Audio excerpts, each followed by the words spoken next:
चलिए, अब यहाँ पे हम लोग देखने वाले हैं, जैसे इस सेल में डाटा एंट्री करना है तो यहाँ पर ड्रॉप डाउन मेनू दिया हुआ है, लिस्ट दिया हुआ है, इसमें क्लिक करके हम चुन सकते हैं और यहाँ पे आपको जो भी डाटा भरना है भर सकते हैं। ऐज में हम जैसे आ रहे हैं यहाँ पे लिख रहा है कि 18 से लेकर 40 तक ही ऐज डालना है। अगर हम उससे कम डालने का ट्राई करते हैं 17 डालने का ट्राई करते हैं तो क्या होगा, यहाँ पे ये ऐज नहीं ले रहा है। ठीक है, तो यहाँ पे अगर हम डालते हैं 72 ये भी यहाँ पे नहीं ले रहा है। ठीक है, तो ये कैसे हुआ है? डेट ऑफ बर्थ में भी हम अगर डेट ऑफ बर्थ अगर कुछ अजूबा डाल देते हैं, कुछ अलग डालते हैं, तो ये चाहता है उसको अलग डालते हैं तो ये नहीं लेगा। इसको कैसे हम सेटिंग करेंगे, जैसे कि 2026 डालना है तो ये डेट ये नहीं ले रहा है। ठीक है, तो इसको कैसे करेंगे? सैलरी में तो यहाँ पे कुछ भी लिखेंगे ले लेगा। मोबाइल नंबर के लिए मान लीजिए कि हम लोग छोटा कोई नंबर लिखते हैं तो ये नहीं ले रहा है, मतलब नंबर ये 10 डिजिट का ही नंबर लेगा। इस प्रकार का सेटिंग कैसे कर सकते हैं? इस प्रकार सेटिंग करने के लिए हम डाटा वैलिडेशन टैब का यूज़ करते हैं। डाटा टैब के अंदर आएँगे, डाटा वैलिडेशन ऑप्शन पे आएँगे और यहाँ पे ओके पे क्लिक करेंगे और पहले से जो डाटा वैलिडेशन लगा हुआ है उसको हम लोग यहाँ पे क्लियर कर देंगे। डाटा वैलिडेशन को क्या नहीं कि हमने क्लियर कर दिया, ओके पे क्लिक कर दिया, डाटा क्लियर हो गया और इसको हम डिलीट कर देते हैं। डिलीट करने के बाद में अब एक-एक सेल को सिलेक्शन करके हम लोग इसमें डाटा वैलिडेशन का यूज़ करने वाले हैं। देखिए, ये पहला जो कॉलम है इसके अंदर हम लोग टाइटल लगाने वाले हैं, तो जितना दूर आपको टाइटल लगाना है उतना दूर सिलेक्शन कर लीजिए। सिलेक्शन करने के बाद में आ जाइए डाटा टैब में, डाटा वैलिडेशन में और यहाँ पे सेटिंग में। सेटिंग, इनपुट मैसेज और एरर अलर्ट 3 वो चीज़ दिखाता है। यहाँ पे तीनों चीज़ के बारे में हम एक-एक करके समझेंगे।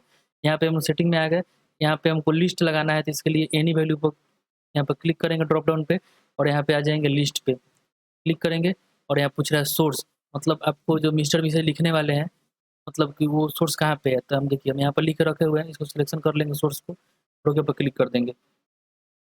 यहाँ पे आपका लिस्ट बन गया, यहाँ से कुछ भी चुन सकते हैं। ठीक है, उसके बाद में आप यहाँ पे नाम लिख सकते हैं। अब ऐज के लिए हमको डाटा वैलिडेशन लगाना है, तो यहाँ पर ऐज वाला पूरा सेल सिलेक्शन करेंगे, डाटा टैब में आएँगे, डाटा वैलिडेशन में आएँगे और यहाँ से एनी वैल्यू पर क्लिक करके हम बोल देंगे क्या भाई डेसिमल। डेसिमल यहाँ से बिटवीन चुन लेंगे, बिटवीन चुनेंगे और यहाँ पे 18 से 40 कर देंगे। ओके पे क्लिक कर देंगे। अब इसमें 18 से 40 ही एंट्री लेगा, अगर 17 करेंगे तो एंट्री नहीं लेगा। तो अब ये जो एरर दिखा रहा है इसको भी चाहें तो कुछ इसके बदले में सेट कर सकते हैं। ध्यान से देखिए, इसको सिलेक्शन किए, डाटा वैलिडेशन में आए, सेटिंग हम लोग कर दिए हैं, इनपुट मैसेज में आते हैं। इनपुट मैसेज का मतलब क्या होता है, जैसे कोई वहाँ पे यूज़र जाता है इनपुट करने के लिए, तो वहाँ पे कुछ शो करेगा वो कि हाँ भाई ये चीज़ करना है। तो उसके लिए आप यहाँ पे कर सकते हैं, यहाँ पे आप लिख सकते हैं कुछ भी, हम यहाँ पर नोटिस लिख देते हैं और यहाँ पे डाल दिए 18 टू 40 ओनली, ऐसे करके लिख सकते हैं, ओके पे क्लिक कर देंगे।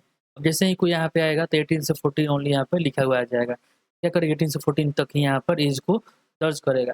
फिर भी अगर वो गलत यहाँ पे एंट्री कर देता है तो यहाँ पे कुछ ये मैसेज आ रहा है, यहाँ पर भी कुछ डालना चाहते हैं डाल सकते हैं। सिलेक्शन करेंगे और डाटा वैलिडेशन में आएँगे। देखिए थोड़ा-सा सेटिंग के अंदर हम लोग सेटिंग किए हैं कि डाटा कौन सा एंट्री करना है। इनपुट मैसेज के अंदर हम लोगों ने सेटिंग किया है कि क्या नोटिस करेगा, क्या दिखाएगा। हम जब एंट्री करने जाएँगे तो क्या दिखाएगा। ये चीज़ यहाँ पे हम लोग यहाँ पे डाले हैं। एरर अलर्ट का मतलब होता है जब वहाँ पे कोई गलती डाल देगा तब क्या मैसेज शो करेगा। तो उसके लिए 3 चीज़ होता है। स्टॉप, मतलब कि डाटा एंट्री गलती करने नहीं देगा, मतलब डाटा एंट्री कर रहे हैं गलती होने ही नहीं देगा। गलती डालेंगे तो नहीं देगा। वार्निंग का मतलब आप गलती डालेंगे तो वार्निंग देके आप यस कीजिएगा तो छोड़ देगा और वहाँ पे एंट्री ले लेगा।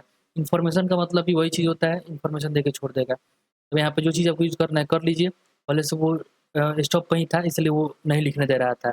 आप उसको रिट्राई करेंगे तो दूसरा एंट्री कीजिए और कैंसल कीजिएगा तो लिखने ही नहीं देगा, ज़ीरो कर देगा उसको, नन कर देगा, हटा देगा। हम वार्निंग का यूज़ करते हैं, यहाँ पे डालते हैं अलर्ट।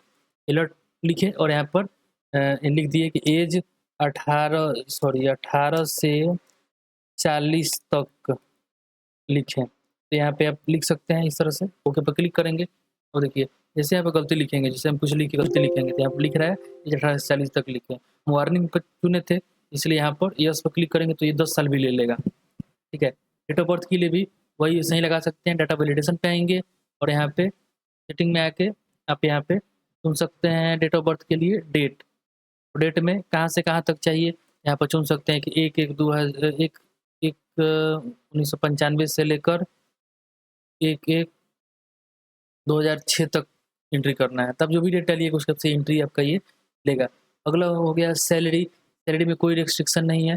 अगला मोबाइल नंबर के लिए आप लगा सकते हैं टेक्स्ट लेंथ, क्लिक करेंगे और यहाँ पर एनी वैल्यू पर क्लिक करके टेक्स्ट लेंथ चुनेंगे और यहाँ पर कर देंगे इक्वल टू 10।